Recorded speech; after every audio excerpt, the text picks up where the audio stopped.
Bismillahirrahmanirrahim. Assalamualaikum warahmatullahi wabarakatuh. Selamat pagi buat mahasiswa yang telah mengikuti kuliah fitokimia ya. Pada pertemuan awal ini saya akan melakukan tentang pembahasan pendahuluan ya tentang materi fitokimia di sini.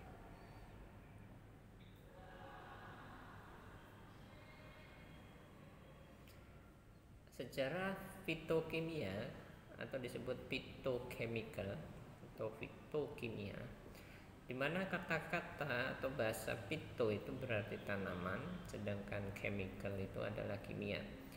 Kalau kita gabungkan antara phytochemical, pengertiannya di sini adalah kita mempelajari kandungan kimia ya, baik secara sifatnya, identifikasinya secara kimia yang terdapat pada suatu tanaman. Nah, tanaman-tanaman yang kita bahas ini adalah tanaman yang mempunyai aktivitas farmakologik atau yang biasa digunakan oleh kita atau manusia, digunakan sebagai terapi pengobatan. Ya. Nah, sekarang kita akan mengetahui dulu tentang sejarahnya dulu ya. Jadi ilmu fitokimia dulu ya, ini ditemukan oleh ahli botani dari Yunani, yaitu oleh J. Petropratus, di mana dia menemukan suatu tanaman yang bisa digunakan dan mengidentifikasinya. Setelah itu dilakukan isolasi, yaitu isolasi kinkona yang sekarang lagi marak dulu kemarin ya, sebagai obat COVID, yaitu pilkina ya, atau kloroquine, oleh suatu Cavendish dan Paleter ya, dia suatu ilmuwan Prancis di situ. Setelah itu diubah ke J.P. van Harpon dengan metode yang modern ya, untuk melakukan isolasi tadi. Nah, pengobatan herbal medicine di sini ya, kalau kita lihat di Indonesia itu ada 3 parameter standar pengobatan herbal. Yaitu yang pertama adalah jamu, yang kedua adalah ekstrak atau obat terstandarkan atau obat herbal standarkan atau OHT, yang ketiga adalah fitofarmaka. Nah, ketiga obat ini ya, contoh fitofarmaka ini yang lagi digenjot ya untuk melakukan uji klinis ya, uji klinis atau praklinis pada penemuan obat baru untuk penyakit COVID-19. Nah, pada awalnya pengobatan medisin di sini adalah upaya untuk preventif atau terapi pencegahan ya. Tetapi dengan berkembangnya zaman ya, di samping pengobatan herbal bisa mengobati untuk pencegahan saja, tapi dia bisa untuk sebagai komplement ya dengan obat kimia. Jadi antara obat pengobatan barat dan pengobatan timur itu dikombinasikan gitu ya, sehingga bisa mempunyai efek yang sangat signifikan dalam membantu pengobatan yang ada. Di sini kalau kita lihat gambarnya ya, dari penjual jamu gendong ya, sampai terjadilah pembentukan sediaan ya dalam bentuk tablet, kapsul ya, sehingga injeksi juga di situ ya. Nah, sehingga nanti dari pengembangan jamu ke obat fitofarmaka itu terjadilah kenaikan kualitas, khasiat dan keamanan suatu produk herbal ya, terutama dari Indonesia ya, yang bisa dikembangkan. Jadi Indonesia itu adalah pengobatan herbal di mana itu adalah sangat prospektif, sangat bukan prospektif ya, sangat yang bisa menjual gitu ya, di antara obat kimia ya. Kalau kita obat kimia sudah tergantung impor gitu ya, yang masih banyak peluang adalah pengembangan dari obat-obat tradisional ini ya. Nah, ini yang harus kita manfaatkan, apalagi biodiversitas kita dan dari tanaman ini banyak sekali gitu ya, sehingga banyak yang bisa kita manfaatkan untuk pengembangan dari obat tradisional ini ya.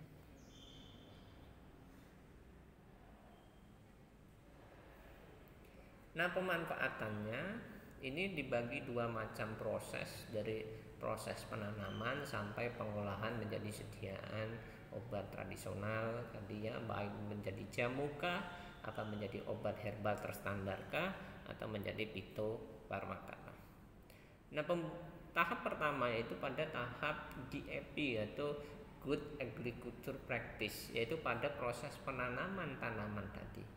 Nah, proses penanaman itu adalah proses yang paling dasar ya, yang membangun kualitas dari suatu tanaman obat tadi sehingga nanti menghasilkan suatu senyawa atau metabolit sekunder yang efektif digunakan sebagai aktivitas farmakologinya tadi.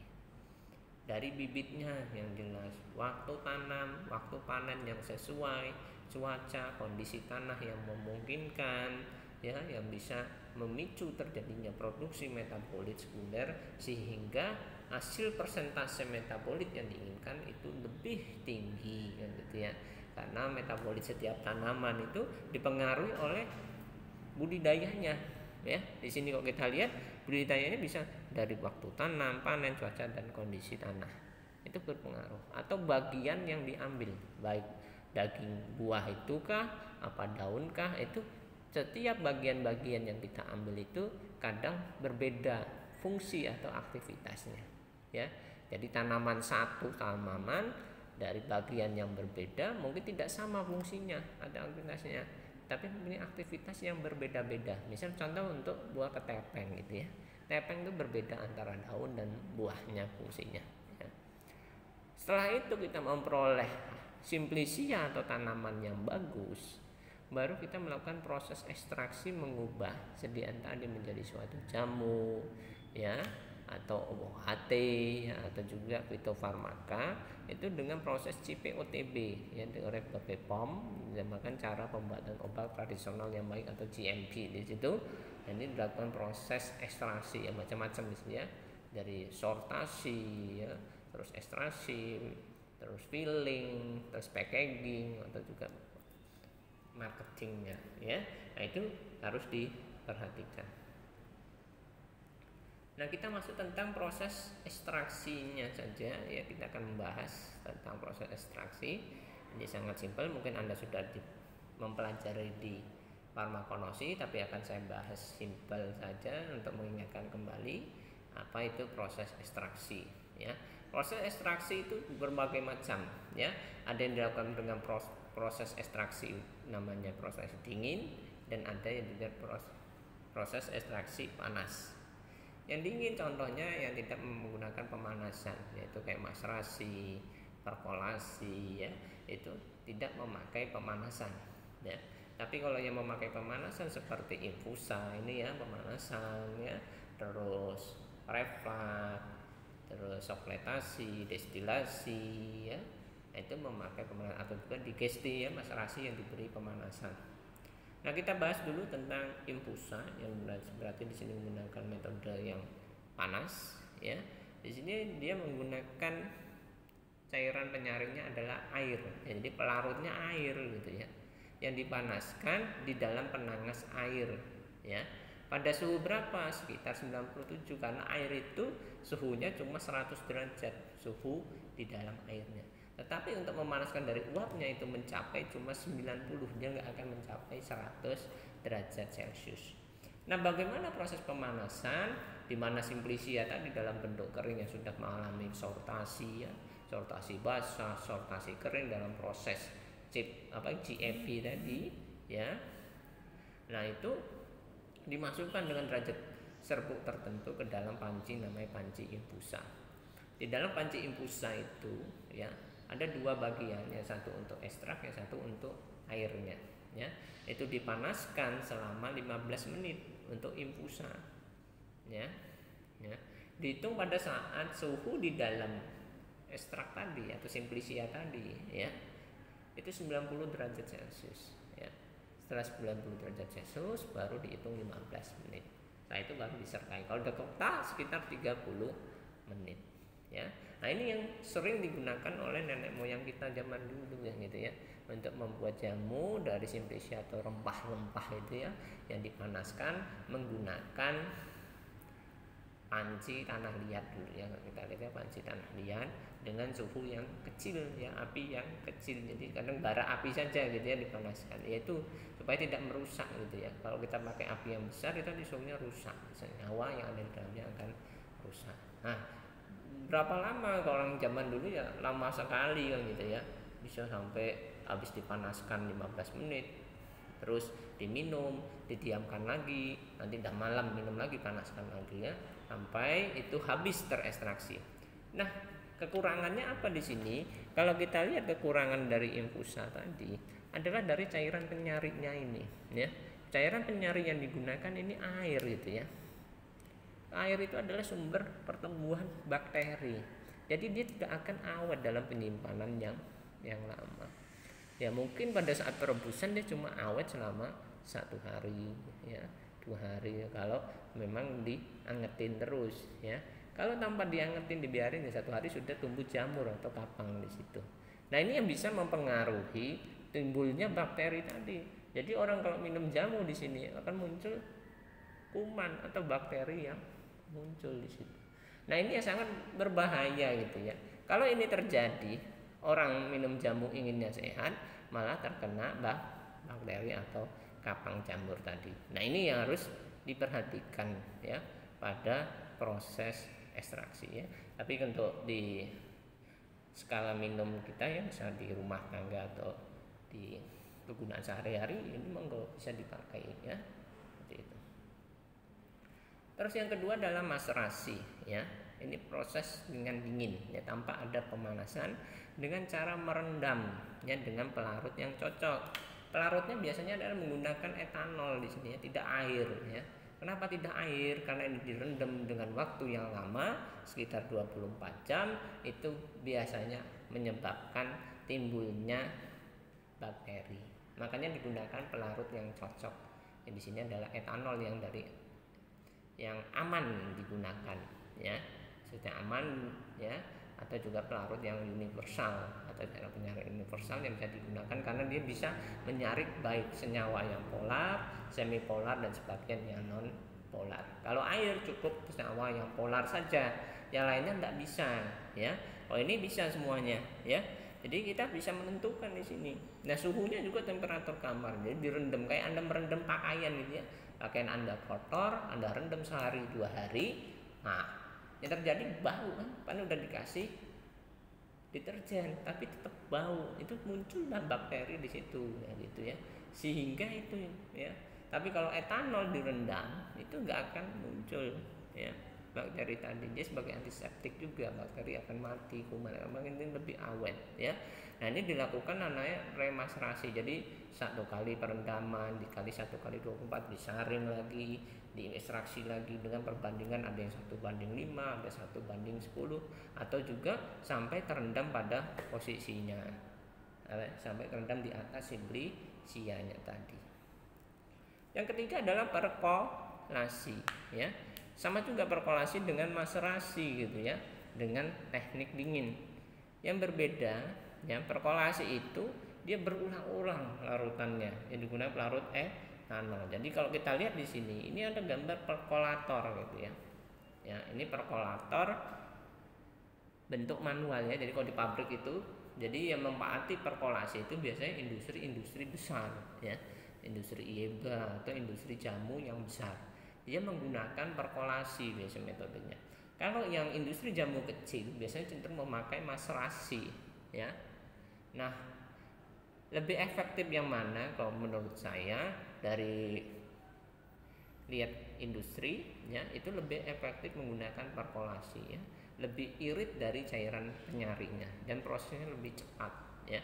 Mungkin dalam 1 hari itu sudah selesai dengan berapa liter cairan penyari atau berapa kilogram simplisia ya. Karena itu selalu bersirkulasi. Jadi setiap tetesan yang dialirkan ya, jadi gaya gravitasi ya, dia dari atas ke bawah, itu simplisia dimasukkan ke dalam perkolator terus dialirin dengan cairan penyari ya.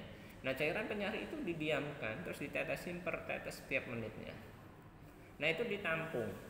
Setelah ditampung itu di evaporator hasil sulingannya tadi berupa etanol digunakan lagi, dimasukkan ke dalam perkolator. Jadi sirkulasi begitu ya. Sampai apa? Sampai larutan perkolasi atau simplisia yang ada di dalamnya itu cenderung menjadi bening ya.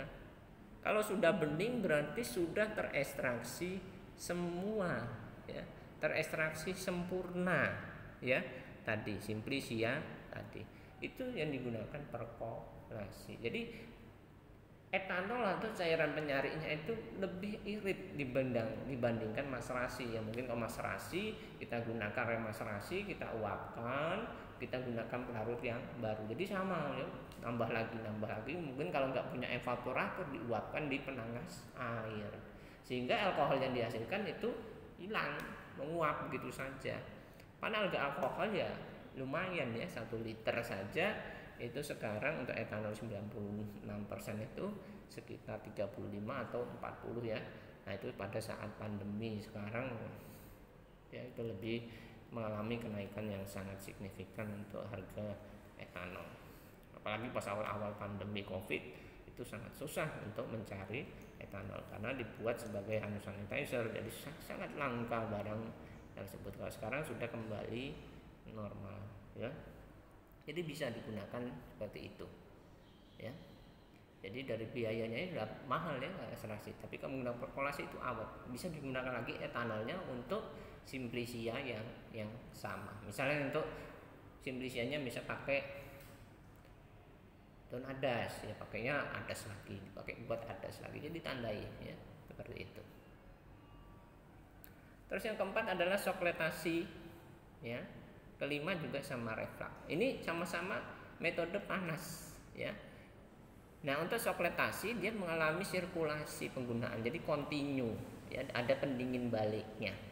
Jadi nanti simplisia itu dengan derajat serbuk tertentu ya, dibungkus dengan apa ya, secara lap itu kita bungkus pakai kain kertas saring, diikat ya gitu pakai benang wool, dimasukkan ke dalam gelas kacanya itu, terus dialiri dengan cairan penyari yaitu etanol. Di atasnya dikasih pendingin ya. Itu dialami sirkulasi sampai bening ya. Ternyata belum bening Pak ya. Udah lama nih 5 sirkulasi belum bening ya, kita ambil cairan penyarinya tadi, kita uapkan di rotari, kita isi lagi cairan penyari sampai bening ya. Berarti kalau sudah bening itu sudah terekstraksi sempurna ya, karena dia akan prosesnya itu dengan memanaskan cairan penyari ya pada suhu di atas titik didihnya. Misalnya etanol titik didihnya 60, ini di atas 60 dia akan menguap ke atas, uapnya tadi akan turun ya dari atas pendingin baliknya tadi, sehingga kalau dia turun ke situ ya, terus dia akan merendam ya, merendam simplisia tadi dalam kondisi hangat ya. Nah simplisia yang terendam itu akan terekstraksi sebagian ya. Nah itu akan turun ke bawah, naik lagi dan situ ya, sampai berapa sirkulasi ya, mungkin sampai 3 sampai 5 kali sirkulasi. Reflux juga sama ya, reflux cuma LAB ditambahkan pendingin alas bulatnya, terus dipanaskan dengan suhu titik didihnya ya. Misalnya suhu didihnya 60-70 kita panaskan, nanti uap menaik turun lagi ya. Jadi cuma sirkulasinya di situ aja berputar. Beda sama soklet ya, kalau soklet dia uap yang turun gitu ya. Kalau ini uapnya turun kembali lagi langsung ke bawah gitu ya. Nah, ini langsung panas langsung gitu ya. Nah, kalau tadi ekstraknya nggak kerendam panas langsung, tetapi hasil prosesnya kerendam di sokletasi. Kalau ini memang ekstraknya dimasukkan ke LAB, terus dikasih cairan penyari, terus dipanaskan, sehingga memang ekstrak itu direbus kayak infusa tadi dengan cairan penyari, tetapi dengan naiknya uap terus turun lagi, jadi bersirkulasi sehingga proses penyarian tadi itu terus sampai berapa sirkulasi ya, sampai ditandai dengan warnanya pekat. Nah ini sudah selesai pekat nih, tambahin lagi, masih pekat, tambahkan pelarut lagi, itu berarti masih ya, simplisia tadi masih mengandung senyawanya.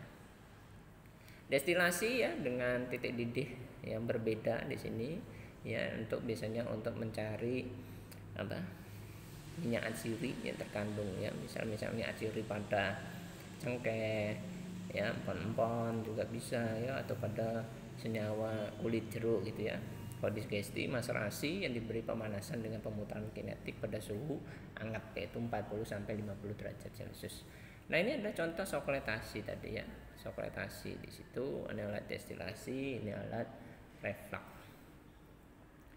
Nah, pemisahannya ya tadi kita sudah membahas tentang proses ekstraksi. Tadi ada berbagai macam ya, dibagi dua, ekstraksi dengan metode panas dan dingin ya. Metode panas itu adalah soklet, infusan, dekokta ya, reflux, destilasi ya, itu termasuk proses panas. Sedangkan dingin adalah maserasi dan perkolasi. Digesti masuk ke yang panas ya, karena ada kombinasi dengan nyawa panas tadi. Terus berikutnya adalah tentang pemisahan atau isolasi. Nah, pemisahan yang paling sederhana itu ada, kita ingin intinya pemisahan itu ingin memisahkan suatu senyawa ya, yang ada di dalam suatu ekstrak. Ya, jadi ekstrak itu kan senyawa secara umum, misalnya ekstrak etanol ada yang semipolar, ada nonpolar maupun yang polar. Ini kita pisahkan berdasarkan tingkat polaritasnya. Ya, ini yang paling sederhana. Kita misalkan dengan cara partisi. Ya. Nah, di sini partisi adalah berdasarkan perbedaan tingkat polaritas. Jadi dibagi ya, ada yang polar, semipolar dan nonpolar. Itu berdasarkan dari sifat kelarutannya. Nah, ini kita bisa lihat di prinsip like disulfide like, yang polar suka yang polar, yang nonpolar suka nonpolar, yang semipolar dan suka yang semipolar. Jadi kalau kita lihat, apabila ada senyawa yang terekstraksi itu bersifat semipolar, itu akan ketarik ke pelarut yang semipolar. Apabila senyawa ini bersifat polar, dia akan tarik ke senyawa yang polar. Jadi ada 3 ekstrak atau 3 fraksi yang bersifat polar, semipolar maupun non-polar. Nah, ketika 3 fraksi itu mempunyai senyawa yang berbeda tingkat polaritasnya. Nah, bagaimana proses partisi ini bisa terjalan? Ini dilakukan dengan konstanta elektrik yang tinggi dulu, ya, termasuk yang polar, ya. Jadi kalau kita ingin melakukan proses partisi dimulai dari yang non polar, semipolar, baru yang polar dengan menggunakan corong pisah. Yaitu kalau Anda perhati ya pada kuliah kromatografi, ya. Berikutnya kita akan melihat ya sifat-sifat polaritas dari suatu senyawa. Ya, kalau kita dilihat dari momen dipol dan panjang dipol. Ya, semakin tinggi panjang atau momen dipol, polaritasnya semakin tinggi pula. Contoh di sini ya, asam asetat, ya, aseton itu polaritasnya tinggi ya dibandingkan etanol maupun etil asetat. Ya, air juga tinggi, hampir sama dengan aseton. Metanol dengan etanol tinggi metanol, ya, sehingga polaritasnya masih tinggi metanol. Ya, air ya itu juga tinggi, ya, tetapi masih tinggi aseton dan asam masih tinggi aseton ya gitu ya dibandingkan air. Ini pengaruh dari ikatan hidrogen yang ada pada suatu senyawa ya. Aseton punya ikatan hidrogen jadi berupa golongan keton ya.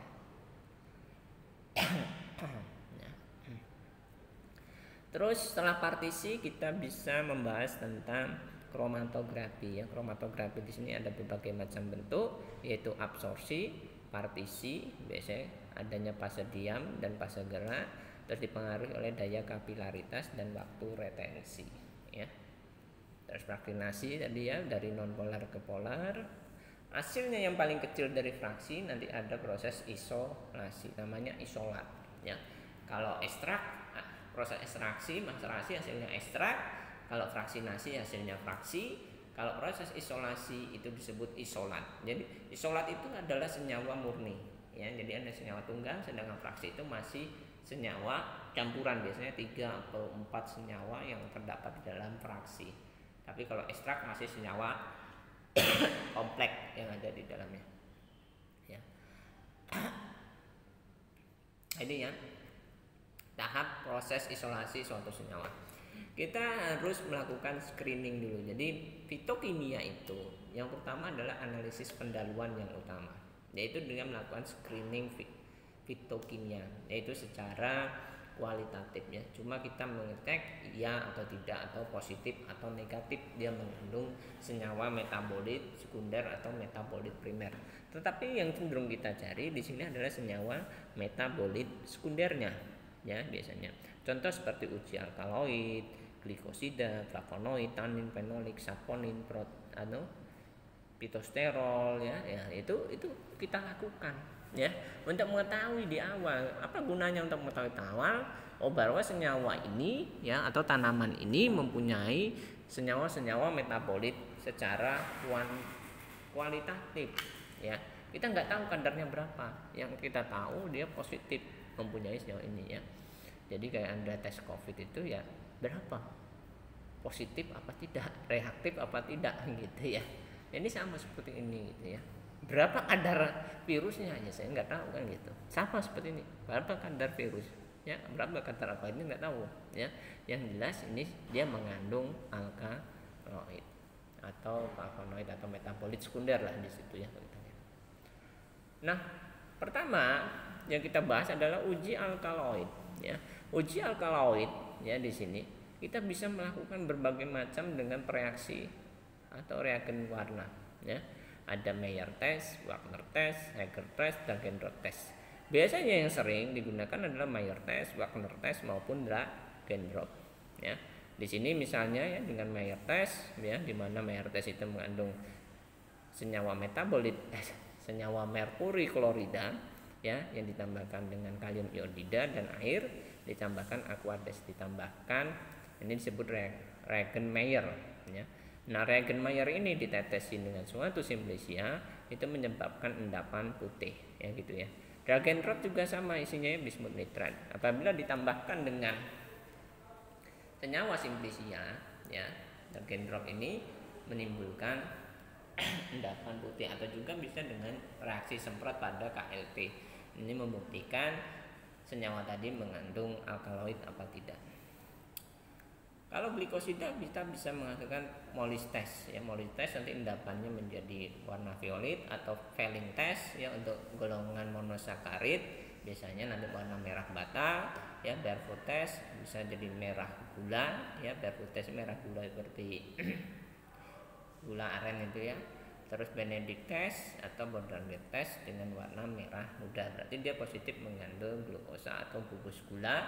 Biasanya mungkin ada di flavonoid ya, flavonoid misalnya dia berupa glukosa flavonoida, mungkin bisa gula aranusa atau gula glukosa di dalamnya. Termasuk monosakarit ya itu ya. Terus adalah uji saponin ya. Di dalam tanaman ada juga senyawa saponin. Khasnya senyawa saponin ini adalah dia bisa menghidrolisis suatu senyawa ya, termasuk darah ya. Darah itu bisa, atau zat warna itu bisa dihidrolisis karena ada reaksi penyambunan di dalamnya. Dia dicontoh dengan adanya busanya, sangat spesifik banget, gampang sekali. Ekstrak tadi tambah aqueous, dikocok terjadi busa, itu berarti ada senyawa saponin tadi ya. Nah, atau juga bisa memakai darah sapi ya, dicek di situ darah sapi dikocok pada saat segar, itu dikocok dengan suatu ekstrak, nanti terjadi perubahan warna darah yang tadinya merah itu menjadi memudar. Nah, itu terjadi proses hidrolisis ya, disebabkan oleh senyawa saponin. Jadi obat-obat saponin itu bisa mengencerkan ya, mengencerkan darah ya, jadi penjedalannya terjadi trombus, dan kalau ada senyawa tanaman obat mengandung saponin dia bisa mencegah terjadinya trombus pada penyakit stroke ya, atau lainnya. Ini bisa menggantikan obat platelet gitu ya. Atau juga seperti warfarin. Atau juga di sini ya asam amino ya dengan milon maupun biuret ya, warna merah.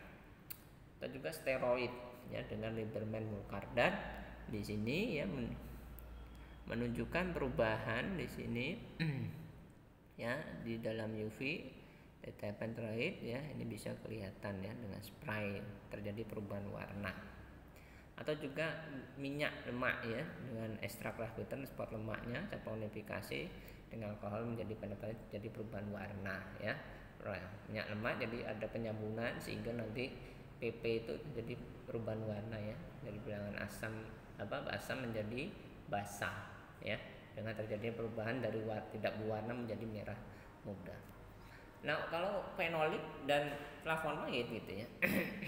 Ya. Untuk fenolik biasanya pakai ferriklorida ya, karena dia punya gugus OH yang identik. Apabila direaksikan dengan senyawa ferriklorid itu warnanya menjadi warna hijau ya. Nah, itu berarti positif ya.